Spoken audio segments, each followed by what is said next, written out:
Hello, and thank you so much for coming back to Tea Time. I have once again my wonderful cohort and co-host, Admiral Paco, and TLDR, today's date is December the 18th of 2022, so when you're seeing this, that date has long since passed, but it is the week of the Christmases, so yeah, that's what this background music is. Yep, just so you have that wonderful Christmas feeling again, like we are experiencing right now. And another thing that we should also tell you in advance, other than the fact that everybody in my house is coming back home and are probably going to be on this audio recording being caught. Words. Right. We're talking about, as you've no doubt seen, we're talking about the Prince of Egypt. It's very important. Indeed, a wonderful movie out of the 90s. A retelling of a honestly kind of dark story from the Bible. Yield the Bible. Or the Torah for the Jewish followers. It's the only movie that all three main major religions agree on. For those of you who are not in the know, that's very hard to do. They argue about everything. Yeah. It actually is kind of remarkable that when The Prince of Egypt came out, Jews, Christians, and Muslims could go, yeah, this isn't exactly how it's written down, but this is a good representation of how all of us see this story. Yes, and the reason why I asked Paco to come with me onto here is because I noticed during the scene, I'll just throw it up on screen for when I'm editing so that way you can follow along too. On screen when the song The Plagues is happening, thank God for subtitles, the voices that are whispering are literally just, I send the mist and the plagues into your house. And I'm like, whoa, okay, this takes on a brand new connotation when you realize, why are these ominous voices telling us point blank, this is what's coming, whether you like it or not? But it's good writing. Here are the plagues. Here they are. Not only can you see them on the screen, the voices are telling you. Right, and I pointed this out to Paco, and I was like, I don't think that's what happened in the Bible, but, you know, for an adaptation, I guess that makes sense. During the plague scene, the children are shown to be basically like carte blanche. They can't be touched. Person non grata through all of the plagues. The plagues don't touch them. Until the final plague, which, if you are not on the up and up, the final plague is literally, I'm coming for your children because you're not listening to me. Coming for the firstborn children. Right, and I was like, oh man, that's terrifying. Like, yeah. And I noticed this too while rewatching it, because I rewatched it right before we got onto this tea time. Even when the Jewish people, right, are putting the blood onto their houses and abodes and everything, you don't stay on it for very long, but for the briefest of, like, scenes, you can see inside one house a whole family praying because they're scared, because for a very, very brief moment, there's doubt of whatever is coming is worth the blood of an animal on our door. What if it still touches us too when we didn't do anything wrong? And I was like, what wonderful writing. We're there for like 0.4 seconds and then we're gone again. It's like, wait, no, come back. That's really important. Because if my memory is correct of that scene, I believe there's an indication that they can hear what is happening outside, and so, like, there is an awareness of bad things are happening. Gosh, I hope we did the thing right so the bad thing doesn't happen to us. Right, and when... it's possible I'm misremembering that. No, that's okay. It's been a while since I saw that movie too, and, you know... Thanks, VPN, I found it on German Netflix. But yeah, it's also the reason why when death, because that's what it is, in case anybody tries to be real slick about it, it's death. God literally just told death, you have carte blanche to go do whatever. Go do whatever. Yeah, It's like here are the rules, Okay. but outside of these rules, it's all you. Go ahead. Right. And in the scene when the plague is finally happening and that white misty light is going through, the Jewish people are wide awake. They didn't go to bed for this. They are very terrified.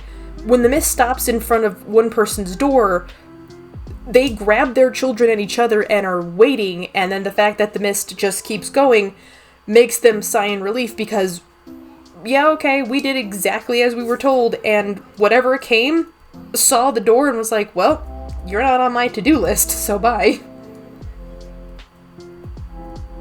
Yeah, it's you're on the good list. Oh no, it is the Krampus. He comes for us. Yeah, it's like this is the very dark Santa Claus. I'm sorry, just because it's the week of Christmas, this is where our mind's at. Apologies in advance. Puns galore. That is part of why it's necessary to let you know at the very beginning of the video. That's the time of the year it is when we're making this. Right. And I have very, very, very low history stats. Your girl rolled like 12 on her history for stuff, so I know stuff. I'm not an expert. Paco advanced his skill tree to be like an intermediate expert, so Paco has more background than I do. Yeah, unfortunately, ancient Egypt isn't one of the areas that I advance particularly far. My areas of more specialty are like Roman history, but that's okay.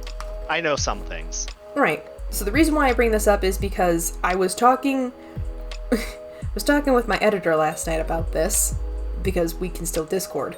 So, I was talking with him about this, and he goes, didn't most Egyptian high-class families only have the one kid? And I looked at it, and I was like, no. One children only is a very newer experience. It's a very modern idea.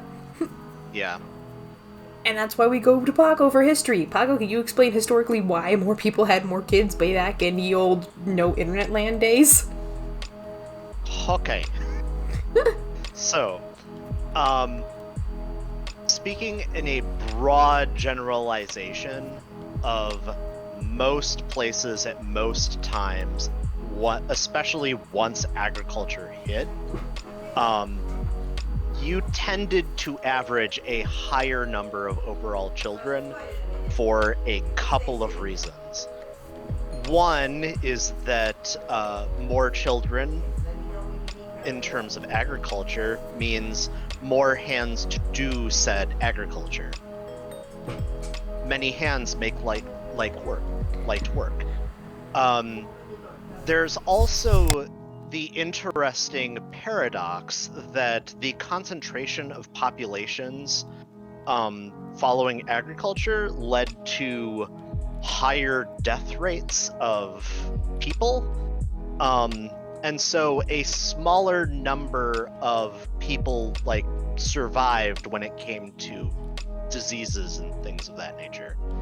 And then alongside the fact that up until the last 150 years, 200 years at most, even in quote-unquote developed countries, the death toll when giving birth was shockingly high, which meant that one, a lot of mothers would die relatively young, but also a lot of children would die very young. It is estimated that somewhere around half, maybe, of all children died before the age of 5 in agricultural societies, well into the 1800s. Therefore, families simply had many more children for all of these combinations of factors. One of the elements in the last probably 60, 70 years across many developed countries in terms of having less children has been that shift away from agriculture in terms of being the thing that the vast majority of people did. And then there are also other elements just to how our societies have ended up being structured more recently, where the requirements in terms of training a workforce mean that people are doing education for longer, where people are needing to get jobs up and running, where both men and women are in the regular workforce. All of these things have contributed to fewer births in a particular family over time. Now, going back to ancient Egypt, I am unfamiliar of the idea that like the elite having fewer children. At the very least, I know with Ramses II, that was definitely not the case. We do actually have some decent records when it comes to his history. He had a lot of children, like a lot of children, with a lot of different women, in part because he lived for, well, I think he lived into his 80s, maybe his 90s, and he was pharaoh for a very large chunk of that time. I would need to double check on what age he was when he became pharaoh, but I want to say that he was like no older than like 18.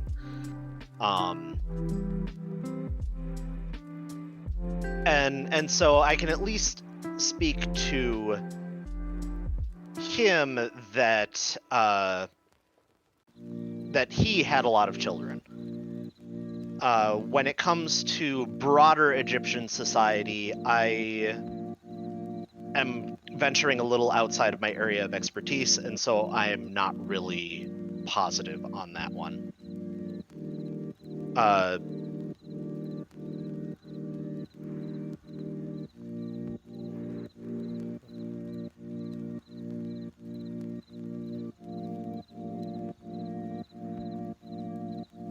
I guess that makes sense that with the rise of modern everything, you would need less hands as a workforce, because that was like the main reason supposedly people had kids, because if there's 10 of us doing the work, it's easier.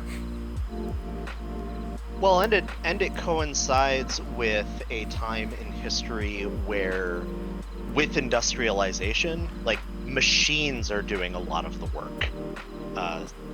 So even though pre-industrialization we like used a lot of animal power in horses and oxen, machines doing a lot of the work means that like people don't have to.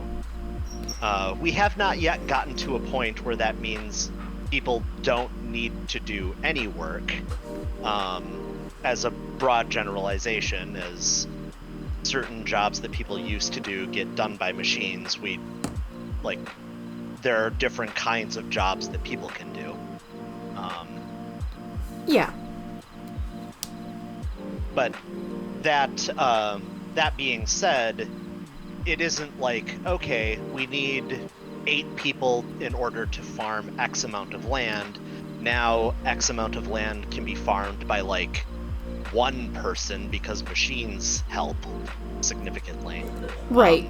And those additional hands can go do other things in the cities. And when it comes to how many children do we as a family need, you're no longer taking into account, okay, I on the farm would like to have X number of hands to be able to do work.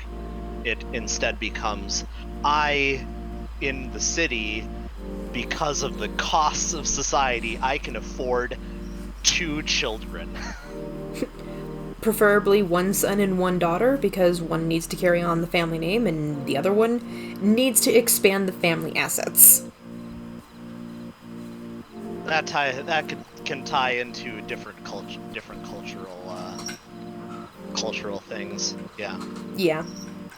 But yeah, so there's the TLDR of why, yes, the final plague in the Prince of Egypt is devastating. Asterisk on that, it is not as devastating as you think. This was basically showing the other person, I did it once, and I'll do it again. We'll keep playing this game until there is no more. Yeah. Really the most, like, the main reason why it is so devastating in terms of losing the firstborn is that, as a broad generalization for cultures historically, and realistically to a large degree into the present day, the firstborn child was, like, really important.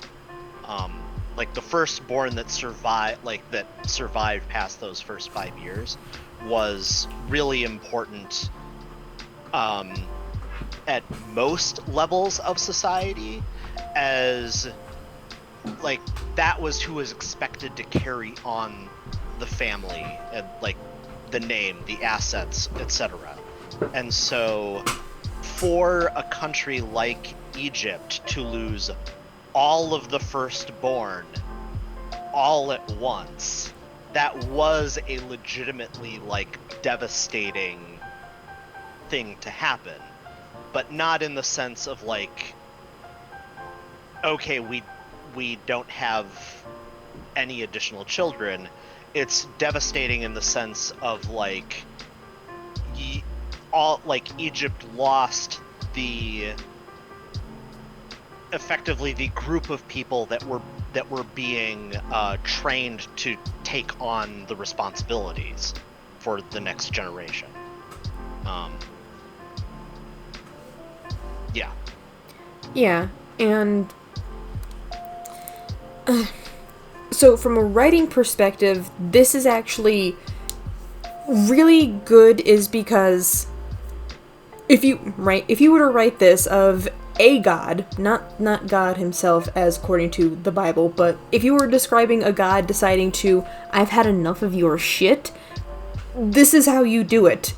The plagues start out pretty like annoyances and keep ramping up in aggravation the longer that it's taking anything to get done, and then finally when, alright, I've had enough of this, murder is now the only option. It's like, oh, okay. Yeah. Well, and in the movie The Prince of Egypt, it realistically only the Plague of Blood, the very first plague, is illustrated as being on its own and in order. When it comes to the other plagues, in the song, they are done somewhat in sequence, but also kind of overlapping. Right. And so it doesn't give the clear progression from what is actually written down in the Bible. Nevertheless, it does do a decent job of showing that a progression from Plague of Blood, which is water blood is not good, to, okay, we are now at murder. I love the fact that the first plague that starts is water into blood, and in the movie specifically, Ramses is just like, aw, that's a cute party trick, and I'm like, oh, you absolute fool, you have no idea what's coming. Yeah. I also like that it's initially like a this, what, how, hey, priests, explain, like, show me how this works, and the priests are like, oh yeah, we can totally do the same thing, see, ta-da. And because they're able to replicate it, that's when he, like, has a, oh, okay, yeah, this is no big thing. It's totally fine. Yeah.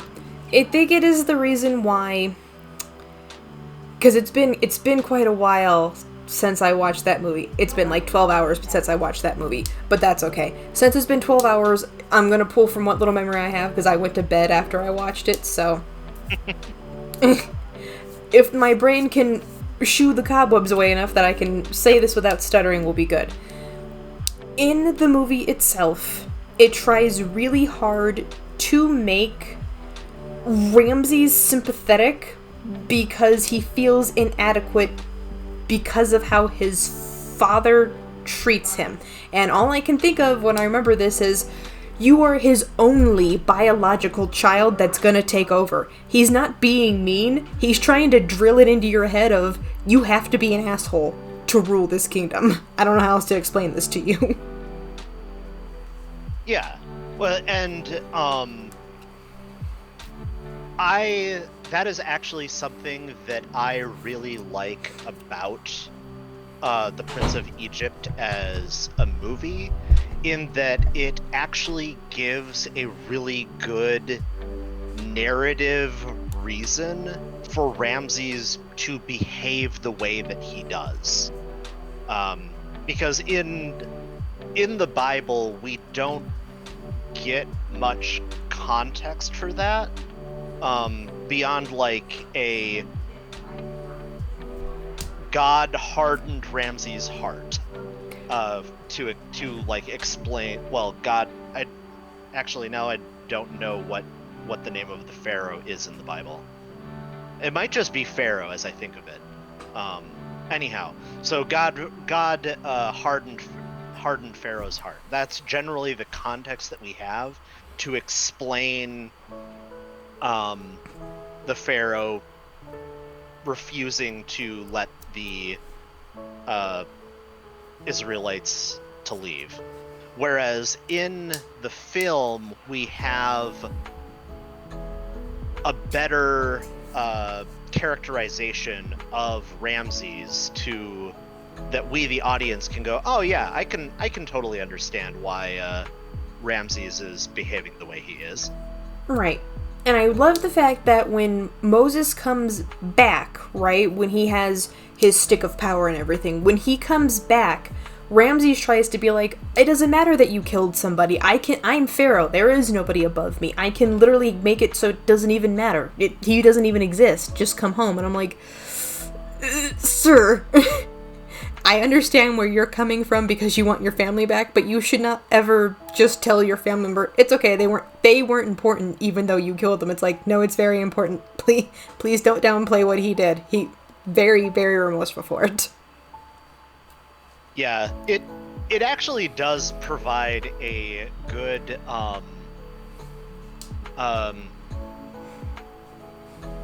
what's the word I'm looking for? It provides good context for how a pharaoh was perceived in their time, or at the very least how they like to portray themselves as being perceived, which was a living god. Like that what the pharaoh says is not just like, oh, they're a king or whatever, but no, they're a god. Like, what they say, like, can effectively rewrite what happened because they have that kind of power, or at the very least, that was the narrative of who they were. Oh, yeah. Like, go ahead, finish. And so, sorry. So in the movie, to have that put in Ramses' lips, like in his in his talking about that things, it is a hat tip to that. Like, yeah, that's the way that they perceive themselves. Right. It is actually a really good segue. So in the movie, when Moses finds the old hieroglyphics basically telling him, this is what happened during your adopted father's reign of when he killed a bunch of Jewish babies. Legitimately, This was something that should have been it's on every single wall. This is history. This is what happened. But the fact that it was put away tells you that his adopted father, the then Pharaoh, before Moses and Ramses start their blood feud, because his wife literally found a baby in the water, it wasn't hard to put 2 and 2 together, and she fell in love with it. So he's like, well, damn, lady, I'm gonna have to rewrite the whole of history. He can't ever know that, because then it makes me look like a dick. So I have to hide this part of history forever, and nobody is allowed to talk about it. And to my knowledge, in the movie, nobody talks about it. Except the Israelites when he finally gets around to talking to them. Yeah. Well, and one of the interesting things that they don't have in the movie, which is completely, like, it's completely understandable, is that, like, in the Bible, in terms of Moses being put in a basket in the river, one, placed in the reeds, not, like, floating down the stream, down the river. But 2, when found, according to the Bible, they go find a Hebrew slave to nurse the child, and they find Moses' mother. So, like, according to the Bible, Moses' mother both, like, hide baby and also gets to raise baby. But in terms of For the Prince of Egypt, I think that it was a good narrative decision to not have that. And at least from what I can tell from, like, or I'm sorry, what I can remember from the film, I don't know if it's made clear to Moses that he is a Hebrew, like, up until encountering Miriam and Aaron. I could be mistaken, but I don't think that is, I think that in the Prince of Egypt narrative, he is unaware of that connection until that point. He is. And therefore his, like, dream of, and learning of, his adopted father's genocide of Hebrew boys. But in the Bible, he is aware of his status of being a Hebrew, like, the entire time that he is being raised by the Egyptian royal family. Like, that is a thing that he is aware of. There again, I like the choice of the Prince of Egypt to keep that as hidden information initially. As an overall narrative, I think that it works for what the Prince of Egypt was doing. Yeah. So, from the movie, I remember when he gets done finding the murder wall. That's how I'm going to call it, the murder wall. He's moping out near where his adopted mother originally found him, and she tells him, it's like, you know, when you get sent stuff, you don't ask why it was sent. Basically telling him, we've known your whole life, we just never told you, and you shouldn't be bothered with it. Your father doesn't mind it, so you shouldn't mind it, because his word is divine law. Yeah. Yeah, and it is a poignant moment, because she literally tells him, if the gods send you something, you don't ask why it was sent. And you're like, ma'am, please. He just found out he's adopted. Yeah. Like, I think that's why when people adopt kids, they tell them point blank, like, you should have to, at some point, have this conversation with them, because if they get to be an adult and then find out this information, it's gonna flip their world so hard that they're gonna go through it for a little bit.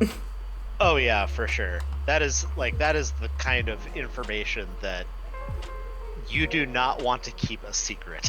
Right. I think that's why, in tangent on this, in the original Yeah. Thor movie, when Loki finds out on his own that he's not Asgardian, and that's why he's yelling at Anthony Hopkins, like, tell me, it's like, who else would know the truth other than you?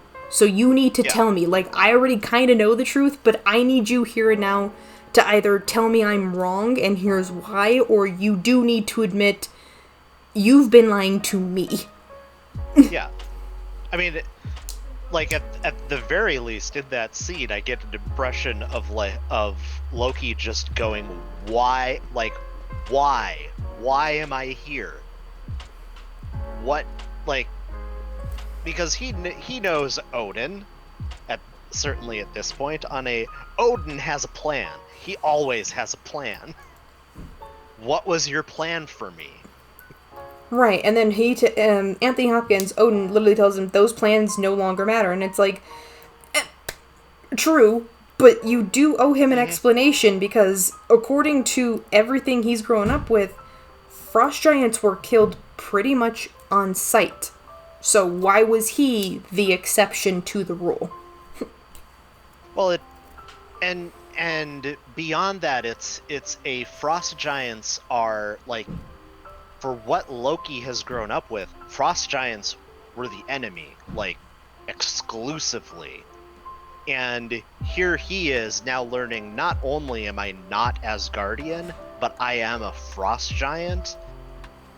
And you raised me as your son not knowing this critical piece of information about me? Why? Yeah. Which should have been in The Prince of Egypt. Like, you should have definitely had a blow up at the moment, but also, this is an hour and 15 minute movie, we kind of gotta go. Yeah, we need to zoom through this a little bit. Nevertheless, The Prince of Egypt does give us a lot more to work with than the Bible actually does. Yeah, for those of you who aren't aware, this story in the Bible is just that. It is one story in one chapter that is forever long. And I do mean that. It's like, how long are we going to be in this chapter before we're allowed to go to the next one? Well, and it's also, like, the entire thing from, like, Moses being hidden in the reeds to Moses fleeing Egypt is like 3 paragraphs.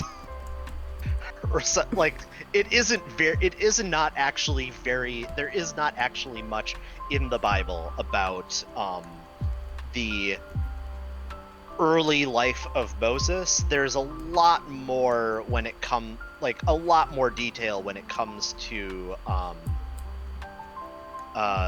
his time in Midian, which in the movie The Prince of Egypt is the place that he runs away into the desert and ends up at, where he meets his wife? He meets, re-meets Zipporah, and her father Jethro. You know what? I know it's a John Mulaney skit, but he has a good point. It's like, every male name in the Bible is so extraordinarily, like, out there, and then, what was his wife's name? Susan. What? She doesn't really show up in this. We had to just give her a name, so we gave her a name and just moved on. But why is her name so easy to remember? Well, to be fair, in this case, Zipporah is not exactly an easy name. It is spelled with a TZ at the start. Actually, every time I hear them say that, all I can think of is Sephora, like the makeup place, right? And I'm like, no, wrong. Nowhere close. No, that's not right. Right, it's like, wait, no, you're not makeup, you're the lady that's not makeup in the Bible. Sephora? Yeah, her. It's like, welcome to the Bible. Yeah, the names here are outrageous. Yeah, in this case, it's really her father that ends up with the easy name of It's Jethro. True.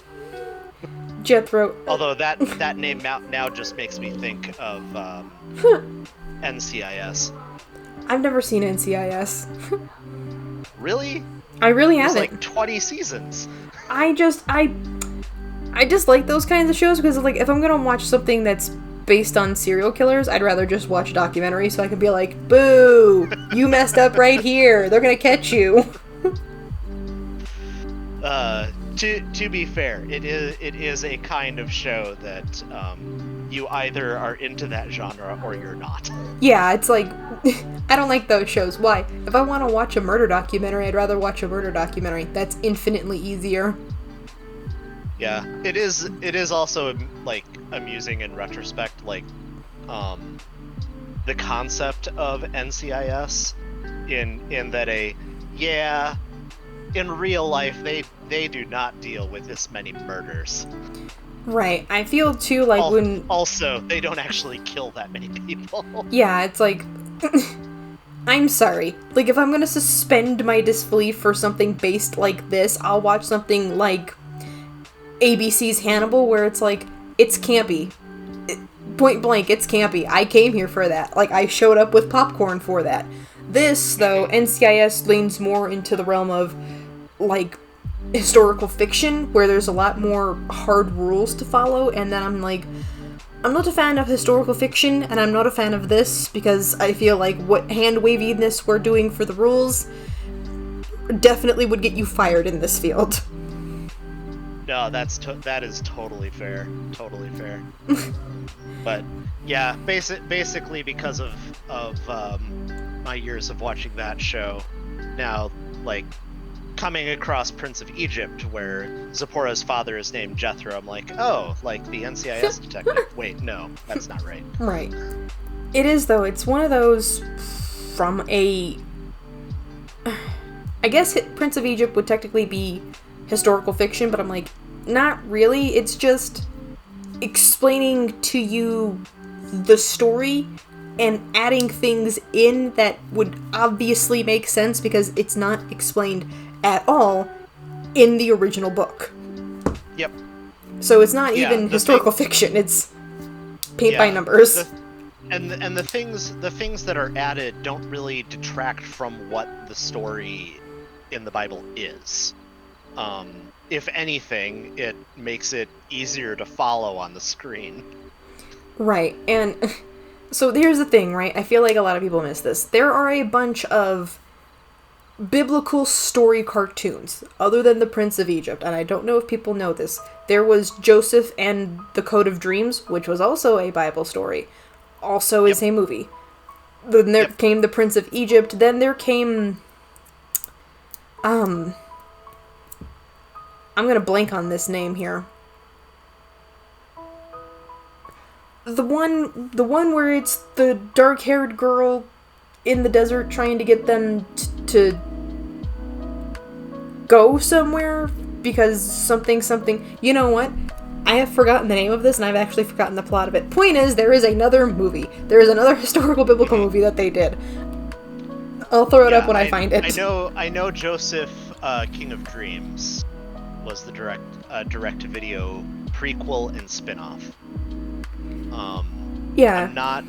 I'm not aware of what other Bible stories this, like the DreamWorks Animation Studio, was involved in, as that's the company that made the Prince of Egypt. Having said that, there are a lot of different retellings of biblical stories through animation. Yeah, yes, okay. There is actually a ton of them, and specifically in the vein of the Prince of Egypt, I'm gonna feel like I'm that one guy on YouTube, Sabersparks, where I'm just about to info dump hard on everybody, but I feel like I have to, or else you're not gonna understand this. Okay, so it's totally fine. Yeah. Let's Saberspark it up. Okay, so The Prince of Egypt is, like you said, a 1998 American animated musical drama film produced by DreamWorks Animation. Yes, it is. We know that. But that's not the only Book of Exodus movie that they did. And I was like, okay, that's cool. What other ones did they do? Well, other than the, what do you call it? Joseph and the Code of... Joseph, King of Dreams. Right, Joseph, King of Dreams. They had in production, but never got around to filming it because they could not get the money for it. They were supposed to also do Genesis, just the story of Adam and Eve, and I was like, ooh, good thing that wasn't. Mm-hmm. Because that's gonna spark a controversy no matter what you do. Yeah, pretty much. And then another one that they were supposedly supposed to do, but didn't, they were supposed to also talk about Job. For those of you who don't know who Job is, Job had a really good life, and then everything changed because God and the devil decided to see who was right about stuff, and Job got to pay the price for it. Yep. Then the Fire Nation attacked. The Fire Nation. In the form of the devil. Legitimately, that story is, Job is having a great time, the devil is a little upsetty spaghetti about it, and tells God, he's only happy because you give him everything you want, and God's like, bet. Yeah. It's like basically the one time in the Bible where we see God being like, alright, I'm gonna bet you. And Job... I'm gonna bet you I'm right. Yeah, and Job gets his teeth kicked in. He loses everything. He loses the house, the wife, the kids, the land, the animals. All of the other things that he had as property. He is besieged by sickness. Yep, that too. And throughout all of it, he is still very grateful to be alive, and you're like, my guy, I think at least once you are allowed to be at least a little upset that all of this is happening to you. Like, you can have a moment of rage, but throughout the whole story... I think there is one moment of rage in there. It's not doubt, which was the bet, so to speak, between the devil and God. But I think there is one moment of why is this happening to me? And in that moment, the world a screen popped up and said the world saves in 30 seconds. No, don't do that. Don't save. No, don't do that. I would like to Control Z on this, please. Right. So those were two movies that they didn't get. Like at the end of the story of Job, like God wins the bet versus the devil, and then he rewards Job with a new wife and new kids and new land and all that jazz. Emotional damage. Actually, no, not even emotional damage. Life turmoil. It is a lot of emotional damage. Also physical damage. Yeah. But yeah, those were the two that they also had planned but never got around to producing, and I was like, probably a good thing that you didn't, because those are two stories that people tend to skip because of the nature of the story. Yeah, I could maybe see Job panning out, but man, trying to tell the story of Adam and Eve is touchy, we shall say.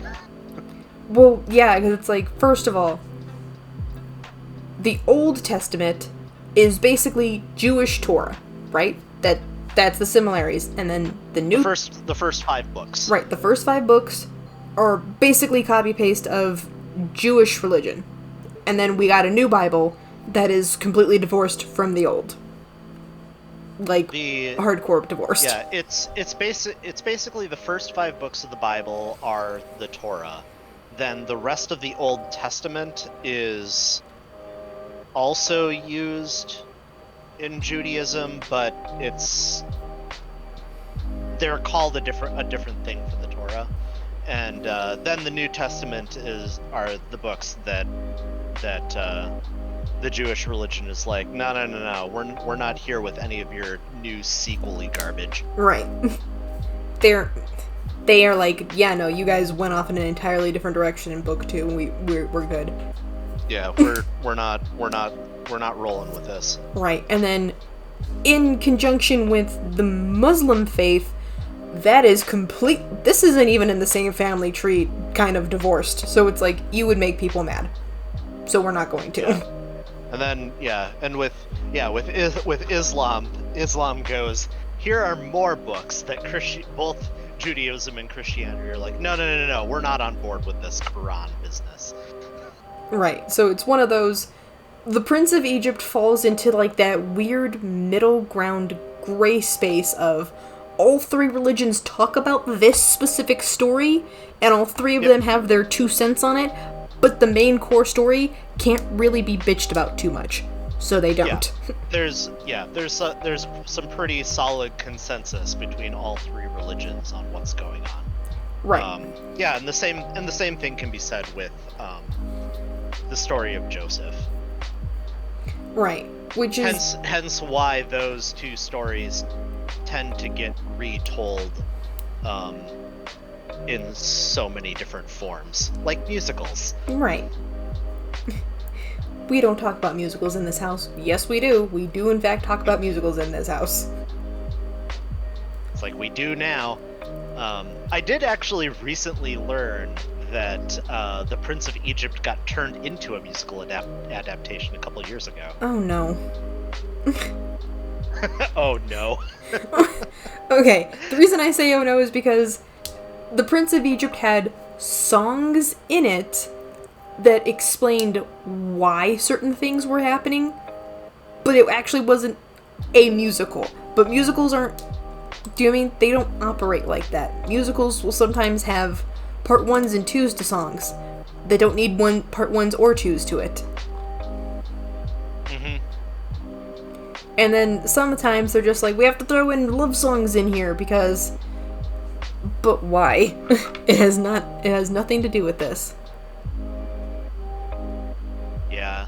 The other interesting thing, in that I learned of The Prince of Egypt, because I never realized this, was that the music was done by Hans Zimmer. Oh, really?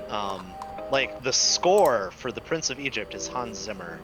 And Stefan Schwartz did the songs. But yeah, like Hans Zimmer being involved with the score for me was kind of maybe that's part of why the music goes so hard for that one.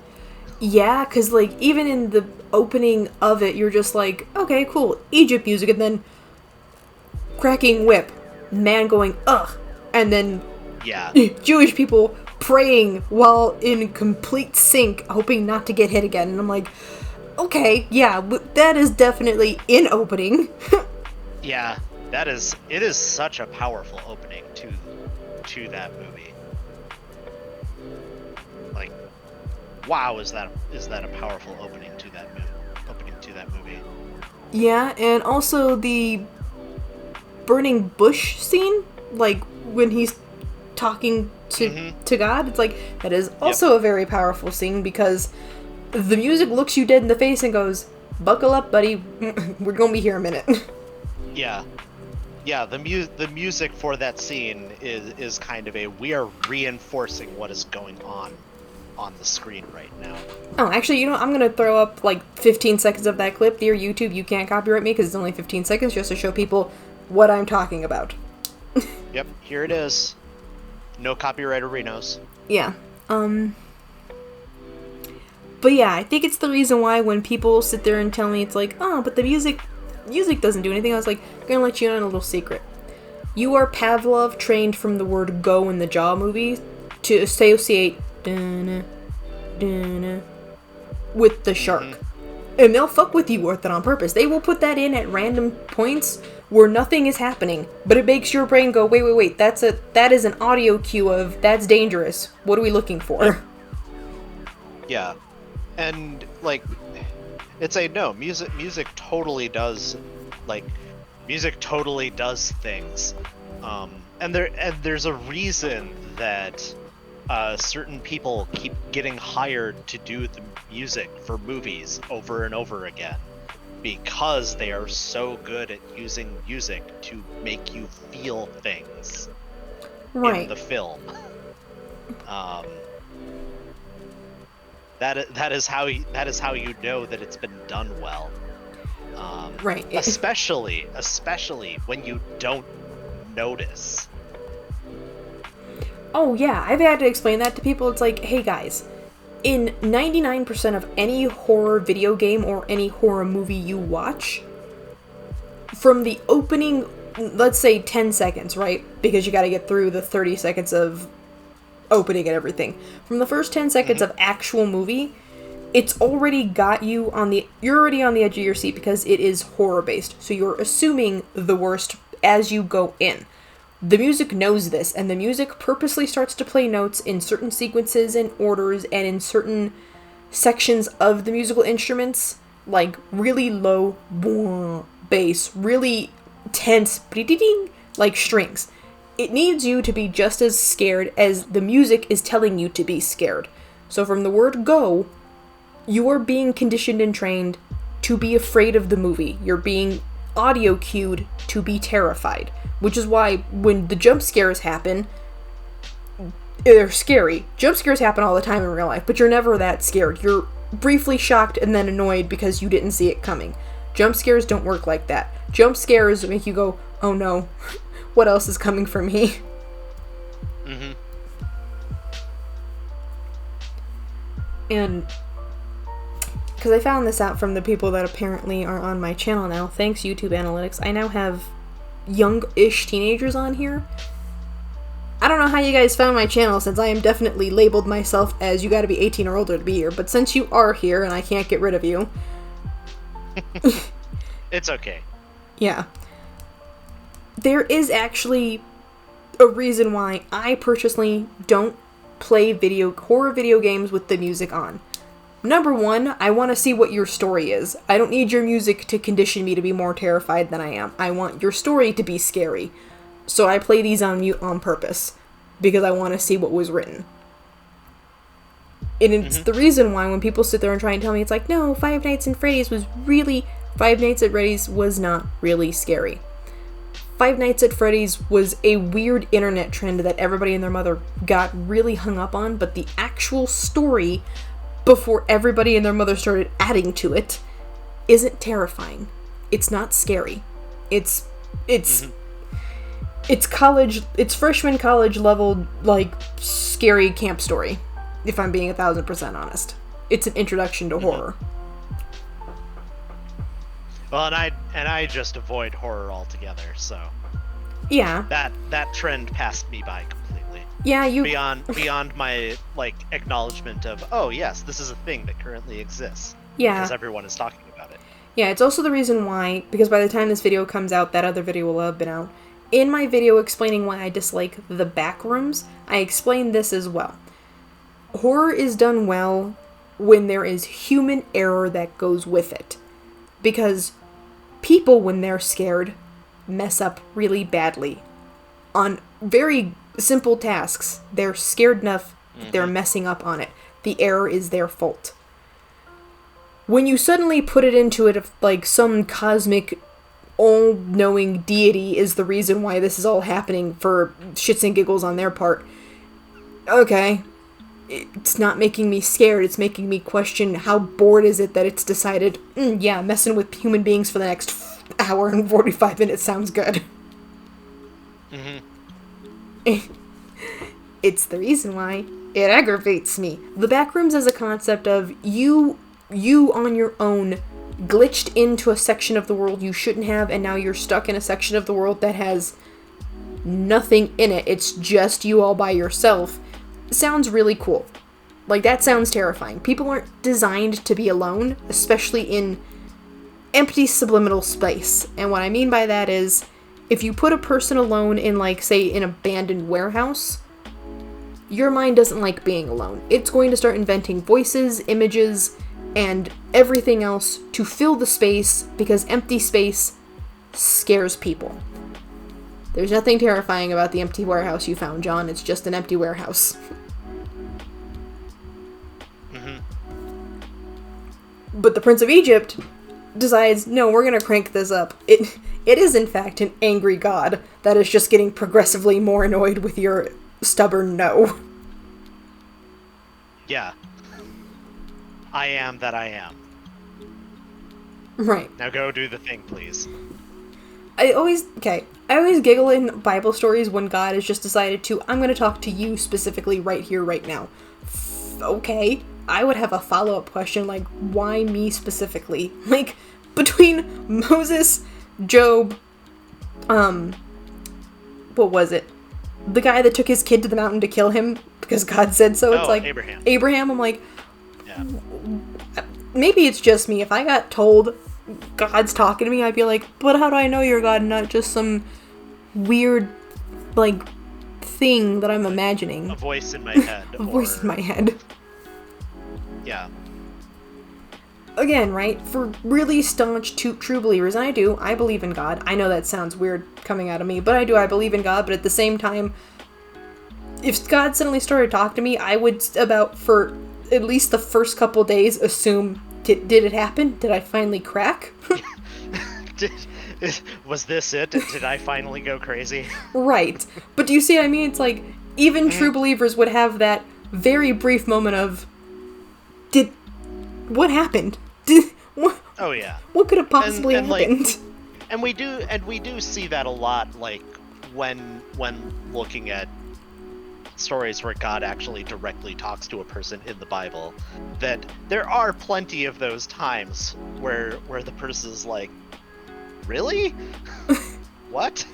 I think that's why when in the old school Bible stories, when angels would appear before people, angels in the Bible are terrifying monstrosities of a lot of eyes, if I'm being honest. It's mostly a lot of eyes and abstract shapes. First thing out of their mouth, not even hi, how you doing, it's don't be scared. Like, hey buddy. Yeah, if I can find it again, I will send you the biblically accurate Roomba, in which someone had put a bunch of googly eyes on a Roomba. Or, I'll have to find it. Somebody also put on their Christmas tree a biblically accurate angel, and I was like, I think that would terrify me more. Just put a star on your tree like a normal person. Yeah. Star, please. Right? Do you want the historically accurate angel? Or a star? I'll take the star. Why? It looks like it's following me with its eyes, and I'm not particularly a fan of that. All of them. Yeah, it's like there's probably a fairly good reason why like every time we encounter an angel talking to a person, the first thing they say is like, "Be not afraid." No, sir, I'm scared. Like, also, angels in the Bible, in case anybody missed it, God himself is never really outright detailedly explained. Angels in the Bible are explained in such detail that you're like, hey guy, are you good? Like, we've been on this description for like a page and a half and we're not done. Oh, come on. They only do go through all the detail once. Then they just assume that you remember. Right. Here's the thing that makes me laugh. It's like, there is supposedly an angel, for the sake of convenience, let's just say it's the Archangel Gabriel, which is literally just spinning wheels full of eyes. The wheel, and it's just, it floats. And I was like, a follow-up question on this, because all angels glow really bright. Is the brightness coming from within the spinny circle mass? Because in which case, that is a solar system. Yeah, it's like, how are they glowing? Right? So there's a lot of follow-up questions to angels. But I think the funniest part about it is, you don't really gotta know. You just gotta know if, like, look, dude, these are scary, and they serve a purpose and a function in the Bible, and according to the Prince of Egypt, that function was the final plague of, go get me all the firstborns. Okay. Yeah. And in the Prince of Egypt, it's glowy light. Yeah. I imagine that was, like, the safer bet. It's like, so, It certainly seems far safer than, like, wheels of eyes and glowing. Yeah, it's like, I can't have you go with me, Gabriel. Why? You terrify people. I'm gonna just take Mom with me. Why does Mary get to go to all your school functions? You scare people. Mom is just Mom. It's like, look, it's, no offense, it's the eyes. What's wrong with my eyes? Well, you have, like... How many of them there are? Look. Too many. You have... Creeps people out. I think that is the thing. I think too many eyes is what makes people like stop and stares, because it's like, what is going on with the eye situation here? Yeah, it does. On a side note, it does amuse me, like, on a how few people, at least until relatively recently, were aware of, like, what biblical angels look like. I think because of the fact that it became a meme in the last, I don't know, half dozen years, now there's a lot more familiarity. Yeah, also, shout out to VivziePop, because VivziePop basically having an entire YouTube series dedicated to heaven and hell. That's a thing. Yeah, those kinds of channels also very much help in spreading knowledge that was, hey, look, this is plainly in a book that everybody has, but nobody reads. Right. Actually, in case you guys don't know, I am friends with a woman named Jess. She has her own YouTube channel on here. By the time this comes out, I've already had a tea time with her.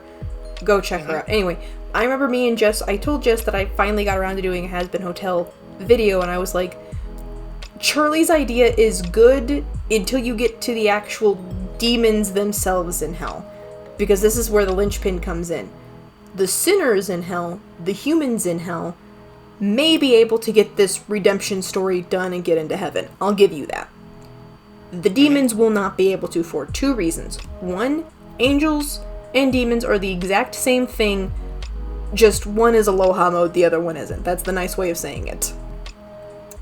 But two, according to the Bible, right, the actual thing it's based off of, angels and demons do not have souls. I.e., redemption only works if you have a soul to get into heaven. So it doesn't matter if all of these demons decide to hop on Charlie's bandwagon, they can't get in. They do not have the prerequisite requirements. Right. And I was thinking about it, and I was like, actually, Charlie would fall into that exact same trap, is because your dad literally is the one that started all of this bullshit forever ago. You definitely don't have a soul to go give to for redemption's sake. And then Jess told me it's like... This is another property that I have not seen, so I'm... Yeah. Well, I was trying to... a little out of the loop. I'll let Hella keep talking. Yeah. Well, I tried to tell it to Jess, and Jess was like, but the angels are robots, according to Vivzie, and I'm like, and? That has nothing to do with what I was saying. At all. Zero. Zero. The angels are in heaven because that's their job. That's where they're supposed to be. That's fine. The humans down in hell can get out. It's already written that they're gonna get out. There's a whole damn, book explaining to you that, no, you're scheduled for a release date. It's just really far away. Yeah. So Charlie's idea of, well, let's redeem them before then, alright, I'll give it to you. Let's say that that's possible. Every human that came down here definitely could. Any demon born down here, you're stuck there, friend. There is no going anywhere else. Yeah. Which I think it is the reason why when people try and tell me that the final plague was not an angel, I'm like, did you read the Bible? Did you go to church? I hate to break it to you, but Sodom and Gomorrah, those were angels that God sent to go do that. God doesn't... It's like a company, there's layers. But do you see what I mean? It's like, God sends angels to go... God is at the top. Right. God sends angels to go do the murder stuff. Sodom and Gomorrah, gone. The firstborns of Egypt, gone. Parting the Red Sea and then closing it on the Egyptians closing them, also gone. There's a lot of murder that happens in the Bible. Yeah, a small amount. And yeah, it's like angels do the thing unless God has a fine. I'll do it myself. Yeah. Moment. You don't want God to be fine. I'll do it myself, because then you have a brand new issue. Yeah, that's one where I'm trying to remember if in the Bible, as it's written down, if striking down of the firstborn was actually a God having a fine, I'll do it myself moment. I like in the Prince of Egypt how it is portrayed on screen.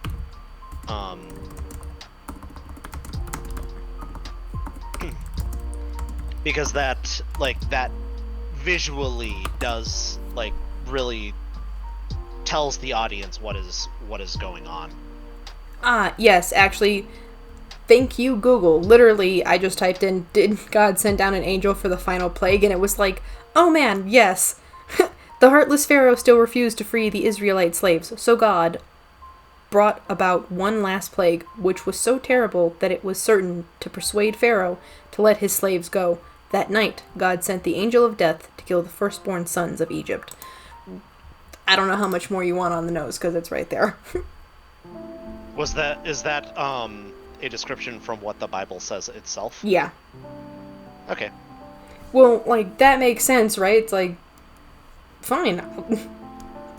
I'll make you. I will make you not want to play this game with me anymore, because I've been playing on easy mode with you for a while. So let's rack it up to medium. How about that? Yeah. Which... Okay. I say this, and Paco can maybe back me up here. The reason why the Old School Testament is full of so much murder is because I like to think of it as... This is like when you have your first, pet or kid, and you don't really know how much of an asshole you have to be to get across that you're in charge.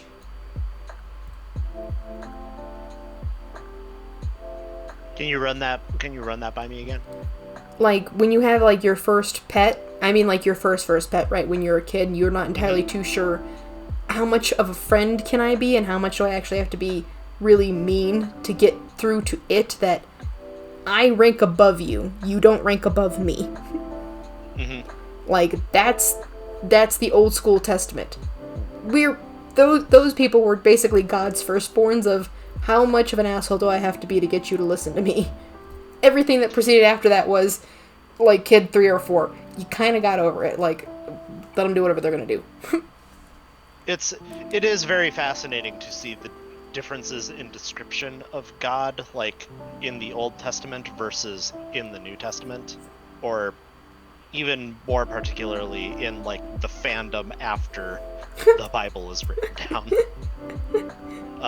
Very different portrayals of what God is like.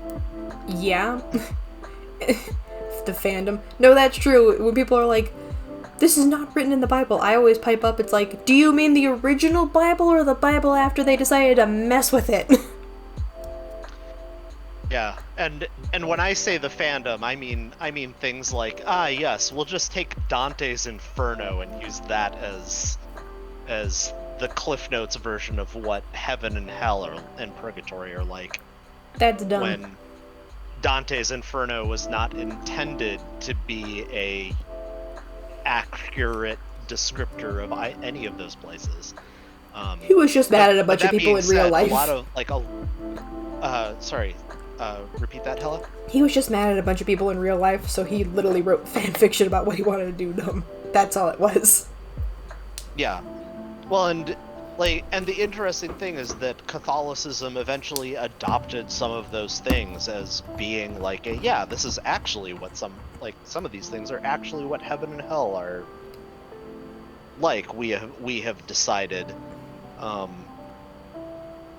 when it's a nope, there is nothing in any of the religious texts that says that. It is purely this guy wrote a story, and then the church later on went, yeah, we like this, so we're just gonna borrow it and put it into the things that we believe. Please don't do that. Somebody's very well done fan fiction is not gospel truth. Yeah.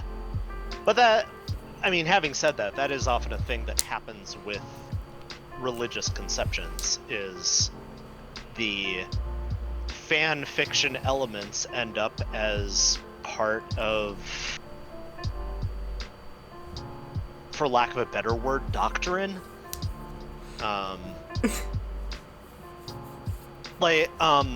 Like one of the things that I had mentioned way back when regarding Ramses II as a guy that actually existed a long time ago in Egypt. We have good records of their existence. There is a very common idea that it was Ramses II that was the pharaoh that the Israelites left Egypt from. And then got lost in the desert for 40 years. Yeah, exactly. But it's like there are certain people that have yes, Ramses was the pharaoh from whom the Israelites left Egypt from, even though that's not in the Bible. There's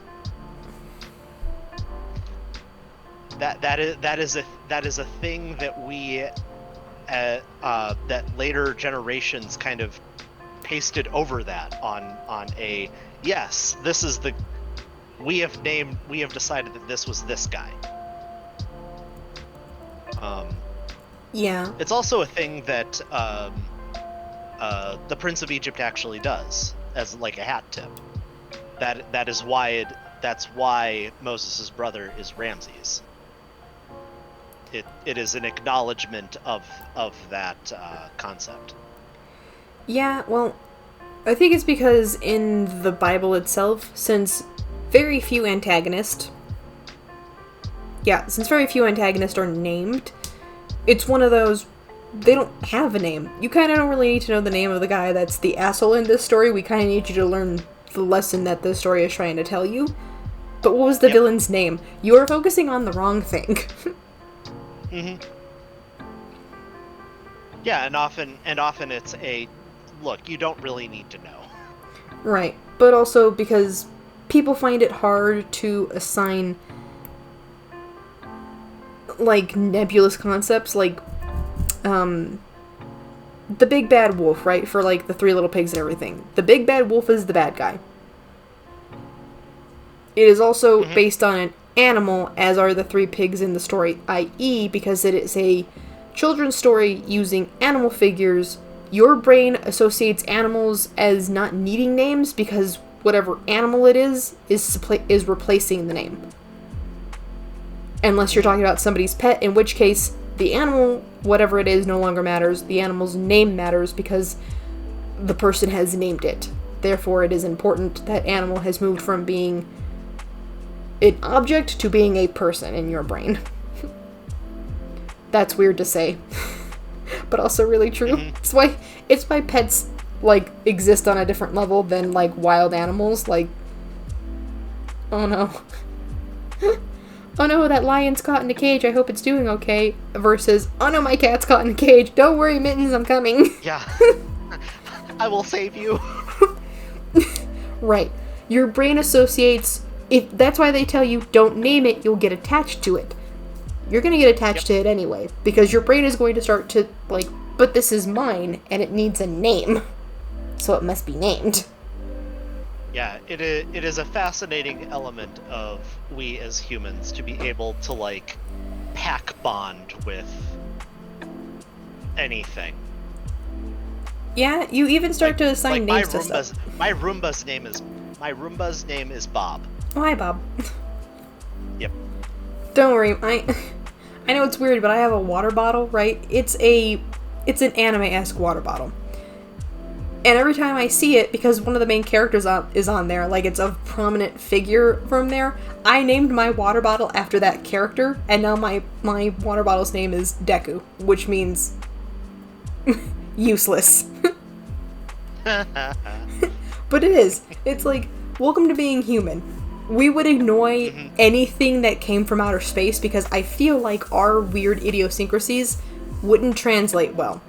Because they would get aggravated really quickly of, that's stupid, why would you do that? Well, because I don't want to kill it. You kill things all the time. Yeah, but I don't specifically want to kill this. It's been bothering me for weeks. I kind of am going to miss it when it's gone, but it's still a nuisance. The raccoon has been eating your garbage, and his name is Jonathan, and I'm gonna miss him when I finally get rid of him. It is a vermin. It is a pest. You are a vermin and a pest. You are here and you do not pay rent.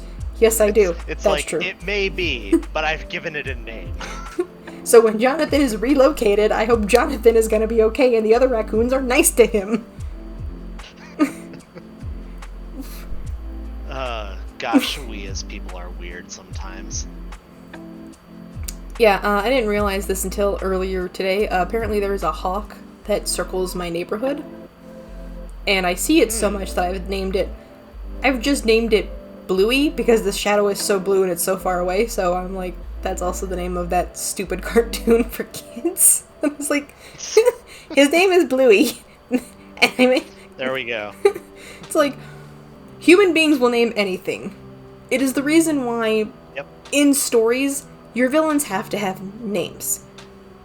Because if you name the villain, your readers can then associate the name to the motif, to the emotion, to get them into being just as spiteful as the main protagonist is against the antagonist. The reason why it is hard to do this in Bible stories is because the antagonists are just titles. Until we get to later versions of the Bible where it's like Judas and Pontius Pilate, and you see where I'm going. And occasionally, there are some occasionally in the middle of the Bible. God darn it! Why can't I think of the guy's name? Nebuchadnezzar. There we go. That's the guy. Nebuchadnezzar is generally in a bit of an antagonistic role, right? But there's also a element of one for a lot of these stories. We're talking about things that took place literal thousands of years ago. So you can end up losing some details over time. But more importantly, when it comes to the things that actually get passed down, the things that are getting passed down are the things that are actually, like, really important. Do we need to know the name of the pharaoh at the time when the Israelites are leaving Egypt? No. Not really. We just need to know that it is the pharaoh.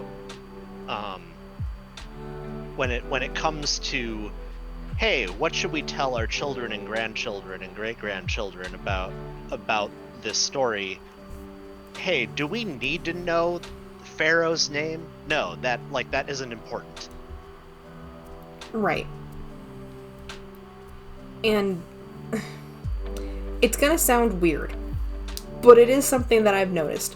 So, like, in certain properties, right, whenever they are describing the big bad evil guy, the BBEG,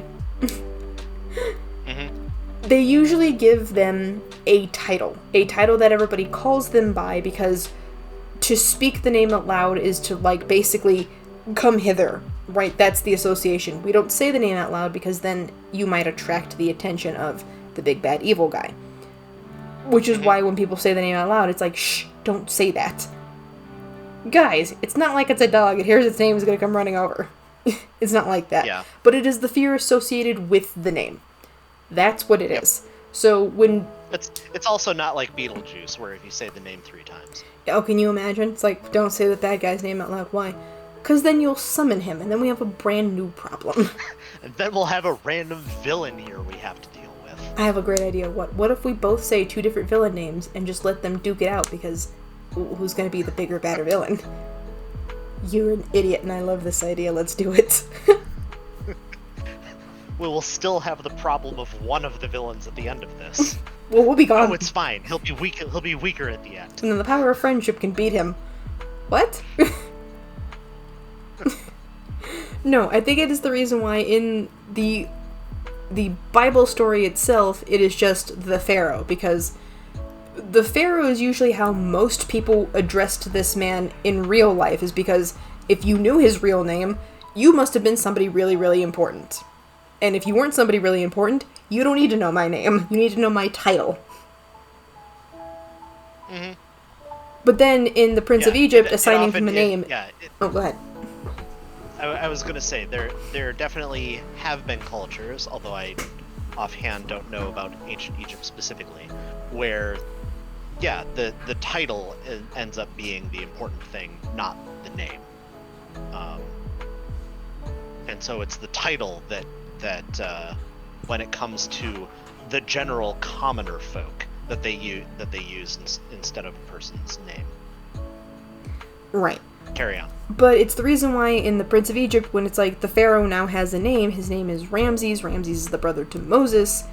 It's trying to make you realize this was a man. At the end of the day, this was a man who was just as flawed as you. And he let his pride and ego dictate 99% of his decisions until the death of his son, where he had his fine, let them go moment, and then immediately doubled down on being an asshole real fast. Yeah. Well, and one of the things that actually brings up a thing for me, for one of the things that I really like about The Prince of Egypt and how it tells that story of Ramses, is that very early in the film, when Ramses and Moses are racing through the streets and they cause some minor destruction to a temple, that the pharaoh said he scolds Ramses with a 1 weak link in the chain. One weak link can break the chain of a mighty dynasty. And that, like, as we alluded to before, that is one of the big motivating factors for Ramses in terms of the decisions that he makes through the rest of the film. That he has I won't be the weak link. So I'm going to do the cruel thing because I'm not going to show weakness.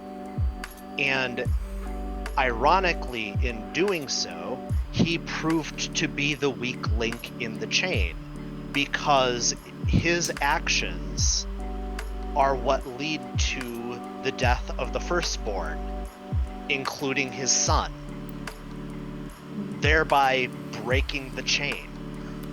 Yeah. And to go back to, right, we're going to circle it all the way back here. To go back to what you said, right? Yeah. Let's say that this is actually Ramses II. And let's say that he had many children. Fine. Let's play this game out. Because I know very little about ancient Egyptian history. Let's say that in all of his many children that he had with his many wives, he only had one son. Statistically, probably not, but also, for the sake of this argument, let's say this. It's like statistically probably not. In reality, from all the information that we have, definitely not, but for the sake of argument. Right, for the sake of this argument, let's say he had 12 kids, right? And he only had, out of the 12, he only had the one boy, 11 daughters, one son, and the son is his firstborn. Okay, cool. The death of the firstborn means his son is gone, which leaves him 11 daughters that he now has to pretty much, like, speed run, right? His secondborn, he has to speed run through taking over the empire, because in ancient Egyptian culture, it didn't matter if you were a boy or a girl, pharaoh is pharaoh. Moving on. Yep. So now he has to speed run his second through everything that the firstborn had learned prior to their death, because the day of ascension is coming. You have to take the throne, so you have to speed run this, because you don't get to be secondborn anymore. Now you're first. Which would have put a damper on things, but realistically, it would have just been aggravating to him, because I have 11 other children I can get through. It's not that big of a deal. But for the movie version of him, because he only has the one son, like you said, You broke the dynasty because you couldn't put your ego aside for 5 minutes. Yep. And the interpretation you took of I will not be the weak link was I will rule with an iron fist. Yeah, that's never a good way to rule. No, and it's a Like to borrow the line from Princess Leia in Star Wars, the more you squeeze your grip, the more star systems will slip through your fingers. Like that is the problem in the long run with a iron rule strategy. It can work for a while until it doesn't. Right. And then when it doesn't, it really doesn't all at once. Yeah, so I like to remind people when they try and bring up, it's like, well, like Genghis Khan and the Huns, and I was like, I'm gonna stop you right there. Genghis Khan was good at conquering, but Genghis Khan had a really pretty laid back philosophy. His philosophy was, if you just roll over and let us get through town with absolutely no resistance, you'll be fine. I will ignore the hell out of you. I'm just trying to get where I'm trying to get to. The places that decided, no, this is where we make our stand, this is where we fight, they don't exist anymore because he didn't like being challenged. He basically took care of them really fast.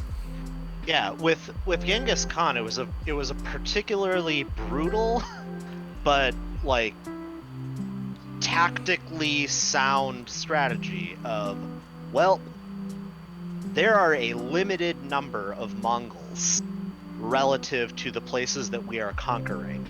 So in order to pacify things, we will be absolutely brutal to those who resist, and we will rule with the lightest of touches possible for those that accept our rule. Thereby creating a very strong incentive to not resist. Right, which is why... Having said that, lots of places resisted. even despite the Mongol strategy, we tend to think, like, I should have meant that statement. We tend to remember like the light touch rule as being like super effective, and in many places it was. But that didn't mean that there weren't a lot of places that did regularly revolt against Mongol rule, that Genghis Khan or his successors nevertheless never actually, like, crushed into oblivion. We just tend to remember the times when the Mongols did crush something into oblivion. Right. But the reason why I brought this up is because it's like, there is a balancing act between Iron Fist and, well, Sleeping Baby Hand, Light Touch. There is a balancing act. In the middle is just being aware of when you need to grab, and being aware of when you just need to, like, grab it to stabilize and be like, okay, good, back to what I was doing. Yeah. And I find that there are no places that do this well. There is nowhere that does this well. Everybody teeter-totters, like, between one extreme and the next, and you're like, guys, the middle is where you need to be. It's really hard to find that middle ground. And it's really easy to usually it's the being really easy to over grab, as the analogy would go. I think oh, okay. So for those viewers who are unaware, Paco is aware of it. We have a long running gag of when Paco finally takes over as, you know, the president of the United States. In the event he loses that election, I made the joke, it's like, fine, I'll do it myself. I'll rewrite everything. And I made the joke of, I will become a benevolent dictator. To which Paco's response was, I don't think that's how that works, but okay. Yep. Not how that works, but I will accept this. And the reason why it doesn't is because benevolence and dictator don't go in the same sentence. It is actually so far apart that there's the state of Ohio between them. It is fundamentally a problem of you can as a dictator rule the most benevolently way possible. You are still gonna tick people off, and it is still going to require immoral actions in order to maintain control. Like it just is. It's a yep. This equation does not balance out in the end. Right. It is the reason why I giggled is because me and Paco are writers. So literally, benevolent, that is a thing. You can be a benevolent ruler. Dictator, you're an asshole. Benevolent dictator Yeah. is every other Tuesday make up words day. Like, you can't have that. Even a benevolent ruler is pretty sketchy. Right. Like it's kind of one of the things that goes with the territory of ruling, that you're gonna have to make decisions that, well, like both of my options are bad. Well, yeah, you're the ruler. You have to make one of them. You have to choose one of those options. But all of them are bad. I will lose my benevolent title by choosing one of these options. Legitimately, it's like, in the event of you are the most benevolent ruler ever, if something goes wrong and you actually have to make a call, the call either being you can either sacrifice the whole army to get this problem done, or we can sacrifice the one specialized unit. It's basically the trolley problem. That's the nice way of saying it. Yep. The trolley problem has now been Yeah. presented to you. You're gonna have to pick. And yeah, and the reality is that is very often decisions that people in positions of power have to face. It's a, well, you're in charge, sucks to be you. Right. It's the reason why when high school me heard the trolley problem, I, the smartass that I was, raised my hand, and my immediate answer to this question was, what? Is this my villain origin story? Do I have to be this much of an asshole? Why am I here with this position of power that I have to make this call? And my teacher looked at me, she goes, well, you don't have any power. I was like, then why am I here in this position having to make this call? Then why do I have to decide which track the trolley goes down? Right. And she got mad, and I had a rough time in that class. But my point still stood of, I, as somebody who had zero power in the situation, was confused onto why I personally had to make this call, because is this my villain origin story? Do I have to either kill Bruce Wayne's parents or Clark Kent's? Like, I'm very confused on why I'm murdering people randomly. What did they do to me? Yeah. Which is why it makes no sense. Like, it makes sense, comma, if you're in power. When you don't have power, it's a very, wait, why am I here? Yep. Well, and the trolley problem is that